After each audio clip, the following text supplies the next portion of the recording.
Good evening. Last video में हमने monocot stem तक कंप्लीट कर लिया था। जिसने भी वीडियो नहीं देखे हैं, लिंक डिस्क्रिप्शन में है, आप इसके तीनों पार्ट डिस्क्रिप्शन से देख सकते हैं। और अगर कोई भी डाउट हो तो आप कमेंट में पूछ सकते हो। आज हमें करना है डाइकॉट लीफ, डाइकॉट और मोनोकॉट लीव्स और बाकी सेकेंडरी ग्रोथ।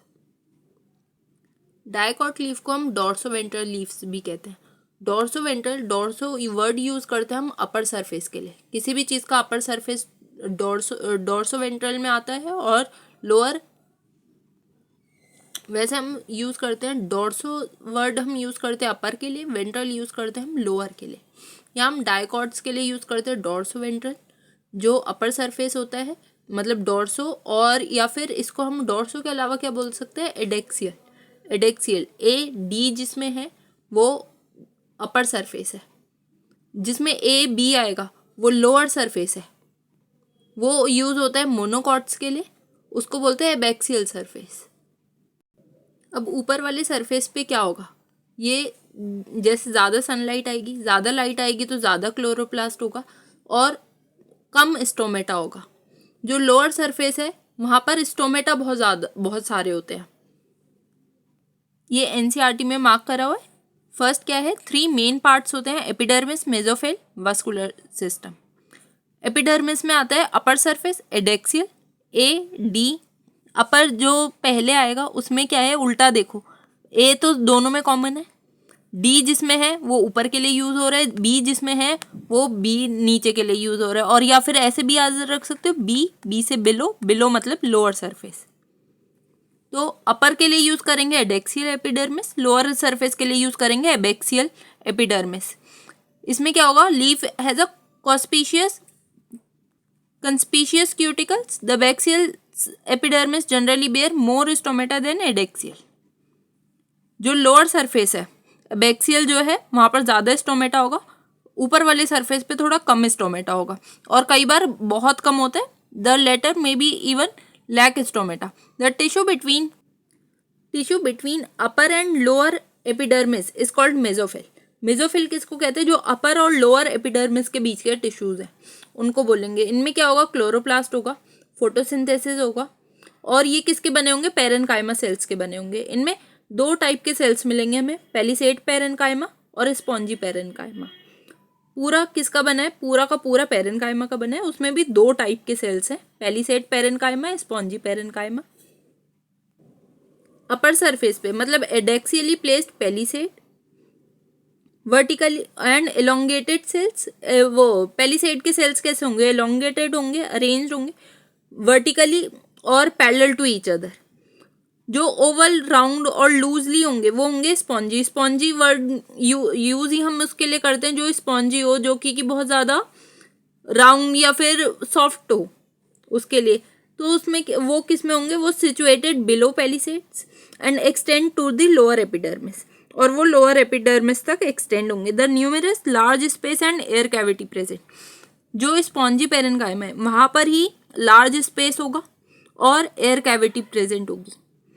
कोई भी चीज़ स्पॉन्जी हो, सॉफ्ट हो, तो उनमें इंटरसेलुलर स्पेस डेफिनेटली होगा ही होगा। और क्या होगा, उसके अलावा वो एयर कैविटी प्रेजेंट होगी, लूजली अरेंज्ड होंगे। लूजली अरेंज्ड है तभी तो वो बहुत सॉफ्ट हैं, इसलिए उनका नाम है स्पॉन्जी पैरेनकाइमा। उसके बाद आता है vascular tissue. Vascular system include vascular bundle which has seen in veins and midribs. The size of vascular bundle are dependent on size of the vein. Size किस पे डिपेंड करेगा, साइज डिपेंड करेगा size of veins पे। The when carry in thickness in reticulate venation in dicots. अब ध्यान रखने वाली बात यह है, डाइकॉट्स में कैसा वेनेशन है, reticulate venation. The vascular bundle are surrounded by layer thick called bundle sheath cells. Dicots में हमने लास्ट क्लास में भी पढ़ा था कि डाइकॉट्स में क्या होता है, जो वस्कुलर बंडल होते हैं उनमें एक थिक वॉल की लेयर होती है जिसको हम बंडल शीथ सेल्स कहते हैं। अब इसके बाद आता है आइसोबाइलेटरल मोनोकॉट लीव्स। ये सिमिलर होती हैं, similar to dorsoventral leaves in many ways. Isobilateral leaf या मोनोकॉट लीव्स में क्या होता है कि स्टोमेटा दोनों साइड पे। आइसोबाइलेटरल मतलब मोनोकॉट्स में क्या है कि इनकी पत्तियां खड़ी खड़ी सी होती हैं ऊपर की तरफ को, तो इसमें क्या है कि जो सनलाइट है वो दोनों साइड बराबर की आती है, बराबर आती है, तो उसमें क्या होता है, stomata are present on both surface.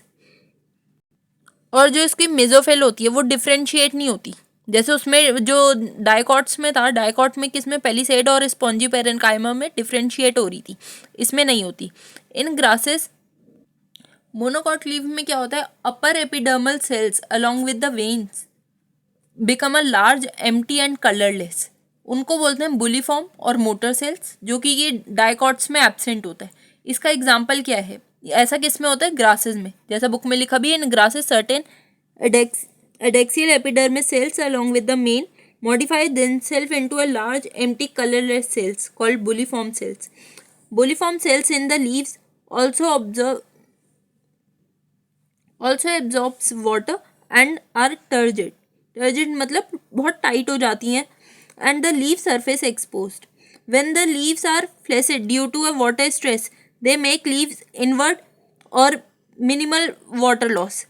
जब ये अंदर की तरफ को मुड़ जाती हैं पत्तियाँ, तो क्या होता है, ये वाटर लॉस को बचा रही होती हैं।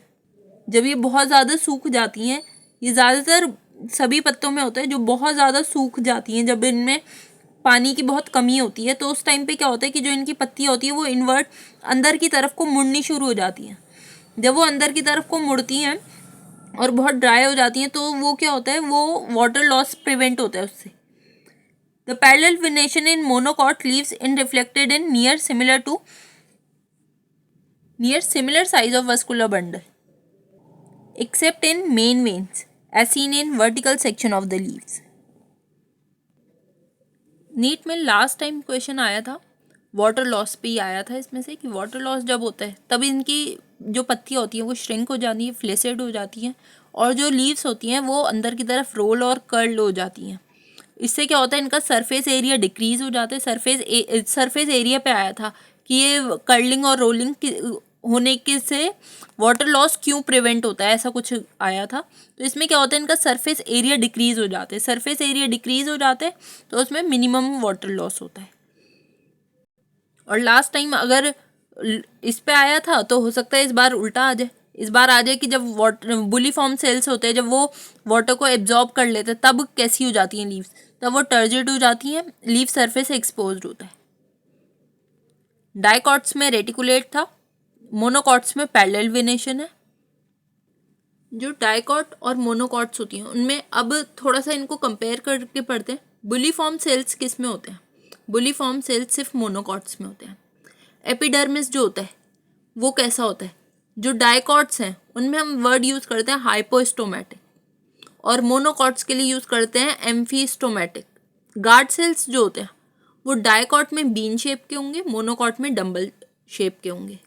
गार्ड सेल्स बीन शेप के होते हैं डाइकॉट्स में, मोनोकॉट्स में डम्बल शेप के होते हैं। ये PYQ है, ये पहले भी आया है। मेसोफिल्स जो होते हैं वो कैसे होंगे, जो डाइकॉट्स है उसमें तो डिफ्रेंशिएट होते हैं पेलिसेड और स्पॉन्जी पेरेन्काइमा में, मोनोकॉट्स में डिफ्रेंशिएट नहीं होते हैं। वस्कुलर बंडल जो है वो कोजॉइंट दोनों में ही होंगे, क्लोज दोनों में ही होंगे। जो साइज है वो कैसा होता है, उनमें थिकनेस में डाइकॉट में चेंजेस आते हैं, और मोनोकॉट्स में क्या होता है, नियर बाय सेम साइज का ही होता है। बंडल शीथ जो होती है, बंडल शीथ एक्सटेंशन जो होता है वो डाइकॉट्स में कोलेनकाइमा का बना होता है। ये भी इम्पॉर्टेंट है, ये भी PYQ आया है। बंडल शीथ एक्सटेंशन डाइकॉट्स में कोलेनकाइमा का होता है, मोनोकॉट्स में स्केलर काइमा का होता है। यहाँ तक अगर किसी को भी कोई डाउट है तो आप मेरे से कमेंट में पूछ सकते हो। इसके बाद हम सेकेंडरी ग्रोथ स्टार्ट करते हैं। प्राइमरी ग्रोथ होती है किसी भी चीज़ की लंबाई बढ़ना, सेकेंडरी ग्रोथ होती है किसी भी चीज़ की चौड़ाई बढ़ना। चौड़ाई तो बढ़ेगी ही बढ़ेगी, लंबाई भी बढ़ेगी। अब मोस्टली डाइकॉट्स में ऐसा होता है, मोनोकॉट्स में सेकेंडरी ग्रोथ नहीं होती है। इसमें क्या होता है, most dicots plant exist in increase in girth. Girth होता है डायमीटर इनका बढ़ता है, उसको हम सेकेंडरी ग्रोथ कहते हैं। इसमें क्या होता है, सेकेंडरी ग्रोथ में दो टिश्यूज होते हैं, लेटरल मेरिस्टम, इसमें क्या होता है, कोर कैम्बियम और वस्कुलर कैम्बियम। इन दो चीज़ों के बारे में हमें डिटेल में पढ़ना है। अब पहला है वस्कुलर कैम्बियम। प्राइमरी जाइलम और प्राइमरी फ्लोएम के बीच में जो कैम्बियम बनता है उसको बोलते हैं इंट्राफेसिकुलर कैम्बियम। जो कैम्बियम हमें दिखता है, इसमें डायग्राम में भी आपने देखा होगा, जो कैम्बियम शो होता है उसमें जो प्राइमरी जाइलम और प्राइमरी फ्लोएम से जो कैम्बियम बनता है उसको बोलते हैं हम intrafascicular cambium. The cells of medullary rays adjoining these intrafascicular cambium become meristem and form a interfascicular cambium। और जब ये इंटरफेसिकुलर कैम्बियम और इंट्राफेसिकुलर कैम्बियम बन जाते हैं तो इनमें जो कंटिन्यूस रिंग फॉर्म होती है, जो रिंग बनती है वो कैम्बियम बनाती है, जो कंप्लीट रिंग बनती है, ring continuous ring of cambium is formed. ये अब हम इनकी एक्टिविटी बनती कैसे है ये देखेंगे। ये क्या है, the cell cut off towards pith mature into the secondary xylem and cut towards the periphery is secondary phloem. इनमें क्या होता है, इनमें सबसे पहले होता है कि प्राइमरी जाइलम और प्राइमरी फ्लोएम से जो कैम्बियम बनेगा इंट्राफेसिकुलर कैम्बियम, वो जो है पहले वो बन जाते हैं। फिर क्या होता है, कैम्बियल रिंग जो है वो एक्टिव होती है और वो नए सेल्स बनाने शुरू कर देती है, अंदर की तरफ भी बाहर की तरफ भी। अंदर और बाहर दोनों तरफ जब वो सेल्स बनने शुरू होते हैं तो जो अंदर की तरफ को सेल्स बन रहे हैं वो जाइलम बनेगा, सेकेंडरी जाइलम, और प्राइमरी जाइलम, अंदर की तरफ को जाइलम बनेगा, बाहर की तरफ को फ्लोएम बनना शुरू होता है। The cambium is generally more active in inner side than the other outer. जो कैम्बियम है वो अंदर की साइड को ज़्यादा अच्छा बनता है बाहर कंपेयर टू आउटर साइड, और अंदर की साइड ज़्यादा अच्छा बन रहा है। अंदर क्या बन रहा है, अंदर बन रहा है जाइलम। तो the amount of secondary xylem produce more than the secondary phloem. Secondary phloem से सेकेंडरी जाइलम बहुत ज़्यादा बनता है, और सेकेंडरी जाइलम ज़्यादा बनता है और वो सारी इनकी जो अंदर पेड़ की जो ये छाल होती है जो बाहर की साइड होती है उसको पुश करता जाता है। इसके पुश करने से क्या होता है, the primary and secondary phloem get gradually crushed due to continue formation and accumulation of secondary xylem. अब खुद सोचो, एक चीज़ में कोई भी एक पर्टिकुलर चीज़ में, जैसे किसी भी चीज़ का एग्जांपल लो, उसमें कोई एक चीज़ बढ़ती जा रही है, तो नॉर्मली जो उसके अंदर बाकी चीज़ें हैं या तो वो टूटनी शुरू हो जाएंगी या वो हटनी शुरू हो जाएंगी, उसकी जगह तो बनेगी ना जो चीज़ नई बन रही है। ऐसा ही इसमें होता है। इसमें क्या है, सेकेंडरी जाइलम जो है वो इतना ज़्यादा बनता है तो जो प्राइमरी और सेकेंडरी फ्लोएम है वो क्रश्ड होना शुरू हो जाते हैं। क्यों होता है, ड्यू टू फॉर्मेशन और accumulation of secondary xylem. Cambium forms a narrow band of parenchyma which passes through a secondary xylem and secondary phloem in radial direction. इनमें क्या होता है, अब क्या एक बात बताओ, क्या सिर्फ सेकेंडरी जाइलम ही बनता रहेगा? सेकेंडरी जाइलम के अलावा कुछ नहीं बनेगा। प्राइमरी जाइलम भी होता है, उसमें क्या होता है कि वो बहुत कम होता है, वो थोड़ा थोड़ा क्रश्ड होता रहता है, लेकिन वो कम अमाउंट में प्रेजेंट हमेशा रहता है। तो क्या होगा कि उसकी जो नैरो बैंड्स बनने शुरू हो जाते हैं। The cambium form a narrow band of parenchyma which passes through secondary xylem and secondary phloem in radial direction. उसको हम बोलते हैं सेकेंडरी मेड्यूलरी रेस। ये यहाँ पर इस वाले दोनों फिगर्स में देखो, ये है कैम्बियम, ये इस टाइम पर है इंट्राफेसिकुलर कैम्बियम। बाद में यहाँ पर देखो, इसमें ये पूरा रिंग में आ गया, ये पूरा कैम्बियम बढ़ता जा रहा है, अंदर भी सेल्स बन रहे हैं, बाहर भी सेल्स बन रहे हैं, पूरा कैम्बियम एक रिंग फॉर्म में आ गया। ये रिंग फॉर्म में जब आया, इसका नाम है इंटरफेसिकुलर कैम्बियम। ये दोनों मिलाकर, इंट्राफेसिकुलर कैम्बियम और इंटरफेसिकुलर कैम्बियम दोनों मिलाकर वस्कुलर कैम्बियम बनाते हैं बाद में। अब इसके बाद में जो प्राइमरी जाइलम से जो कैम्बियम बना है, नैरो बैंड बना है पेरेन्काइमा का, जो कि सेकेंडरी जाइलम और सेकेंडरी फ्लोएम से रेडियल डायरेक्शन में है, उसको हम बोलते हैं मेड्यूलरी रेस। इसमें मेड्यूलरी रेस ये दिखाई हुई है, ये, और इसमें ये मेड्यूलरी रेस है। इसमें देखो, ये सेकेंडरी जाइलम है, जो ये वाला पार्ट है, जो बाहर वाला पार्ट होता है वो होता है सेकेंडरी फ्लोएम। ये हमने अभी देखा कि जो अंदर वाली साइड होती है, कैम्बियम सबसे ज़्यादा एक्टिव अंदर वाली साइड पे होता है कंपेयर टू आउटर। बाहर वाली साइड पे इतना नहीं होता। बाहर की साइड पे फ्लोएम बनता है, अंदर की साइड पे जाइलम बनता है। अंदर ज़्यादा एक्टिव है, इसलिए सेकेंडरी जाइलम ज़्यादा बनता है। सेकेंडरी जाइलम इतना ज़्यादा बनता है कि वो प्राइमरी और सेकेंडरी फ्लोएम को क्रस्ट करता जाता है, और वो अपना जो सेकेंडरी जाइलम है उसको हम लकड़ी कहते हैं, जो इसमें पेड़ की लकड़ी बननी शुरू होती है, तो वो बनती जाती है और बाकी के आसपास की चीज़ें हटती जाती है, जैसे प्राइमरी और सेकेंडरी फ्लोएम हटता जाता है। ये सबको समझ आया कि पेड़ की चौड़ाई कैसे बढ़ती है। जैसे जैसे सेकेंडरी जाइलम बनता जाएगा, सेकेंडरी जाइलम ही मतलब उसको आम भाषा में लकड़ी कहते हैं, वो बनता जाता है बाकी सारे फॉर्मेशन से, और उससे वो चौड़ा होता जाता है। अब इसमें दो टाइप आते हैं, spring would, autumn would.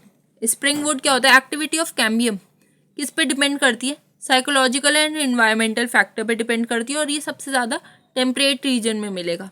Temperate region में क्या फ़र्क होगा? उसमें क्लाइमेट में चेंज आता है, जो हर वक्त एक जैसा क्लाइमेट रहे उस जगह पर नहीं होगा। In a spring season cambium is very active and produce large number of xylary elements having vessel wider cavities. क्या होता है कि जो गर्मियों का सीज़न होता है उनमें कैम्बियम जो होती है वो ज़्यादा एक्टिव होती है, and produce large number of xylary elements. और ऐसी वुड को हम क्या बोलते हैं? ऐसी वुड को बोलते हैं अर्ली वुड या फिर स्प्रिंग वुड। फिर विंटर्स में क्या होता है? कैम्बियम जो होती है वो लेस एक्टिव होती है, उनमें कुछ ही जाइलरी एलिमेंट्स होते हैं, तो फिर वो नैरो वेसल्स बनाती है। जो गर्मियों के टाइम पे जो ये कैम्बियम रिंग बनती है वो बहुत मोटी, चौड़ी और साफ दिखती है। जो बाद में बनती है वो बहुत हल्की बनती है।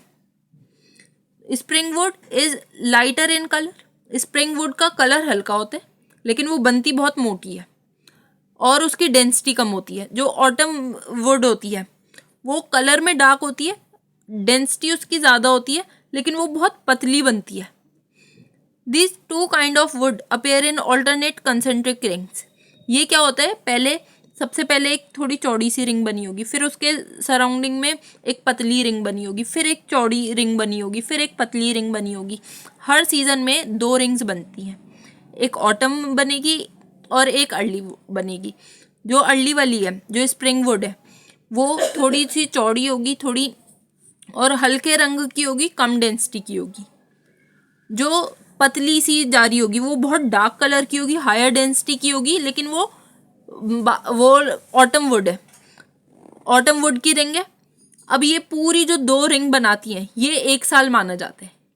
ऐसे हम किसी भी पेड़ की एज बता सकते हैं कि उसकी एज कितनी है। उस पेड़ की अगर उसको कट करके उसकी स्टेम को देखें तो वहाँ से उसकी एज बताई जा सकती है, उनमें एनुअल रिंग्स काउंट करके। जैसे सिर्फ 2 हैं तो 2 को एक ही माना जाएगा, 1 साल, क्योंकि एक चौड़ी वाली और एक पतली वाली मिलाकर मानेंगे कि 1 साल कंप्लीट हुआ है।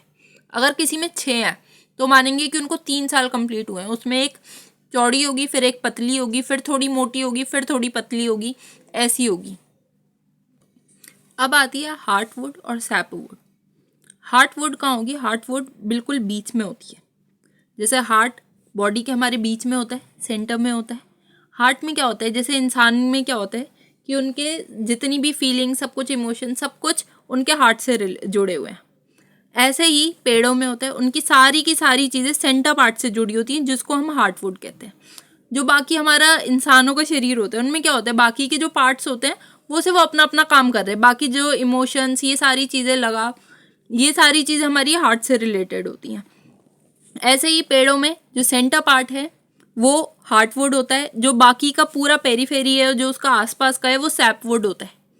जो हार्टवुड है वहाँ से हमें सारी चीज़ें मिलती हैं, जैसे टेनिन्स, रेजिन और oils, gums, aromatic substance, essential oil, ये सारी की सारी चीज़ें हमें हार्टवुड जो सेंटर पार्ट होता है वहाँ से मिलती हैं।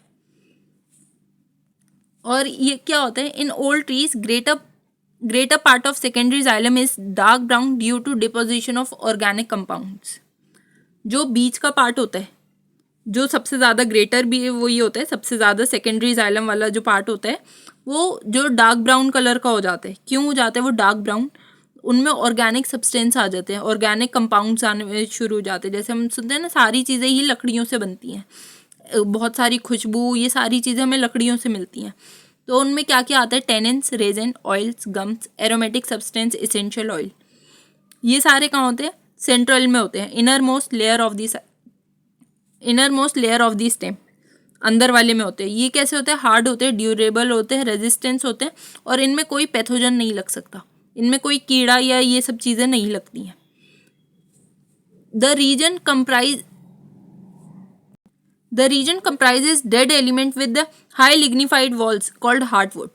इस रीजन को, जहाँ पर ये डेड एलिमेंट्स क्यों कहा है, इस रीजन को dead elements with highly lignified walls, यहाँ पर इनको डेड एलिमेंट्स इसलिए इस पार्ट को इसलिए कहा गया है क्योंकि यहाँ से कोई भी वाटर या मिनरल कंडक्शन नहीं होता है यहाँ पे। हाँ, लेकिन ये मैकेनिकल सपोर्ट देते हैं क्योंकि सबसे ज़्यादा पार्ट में जो सेंटर का पार्ट है सबसे ज़्यादा यही होता है, तो ये इसको हम बोलते हैं heartwood. Heartwood does not conduct water but it gives a mechanical support. Peripheral region जो सेकेंडरी जाइलम का होता है, lighter in colour, known as sapwood, ये हल्के रंग का होता है और इससे क्या होता है, इससे conduction of water mineral from root to leaves. यहाँ तक हमारा ये कंप्लीट हो गया। अगर किसी को कोई डाउट है आप कमेंट में पूछ सकते हो, कोई चीज़ रिपीट कराना है तो वो पूछ सकते हो, और कोई एडवाइस हो तो वो भी दे सकते हो। बाकी अगर वीडियो अच्छा लगा हो तो वीडियो लाइक करो, चैनल सब्सक्राइब करो। Thank you.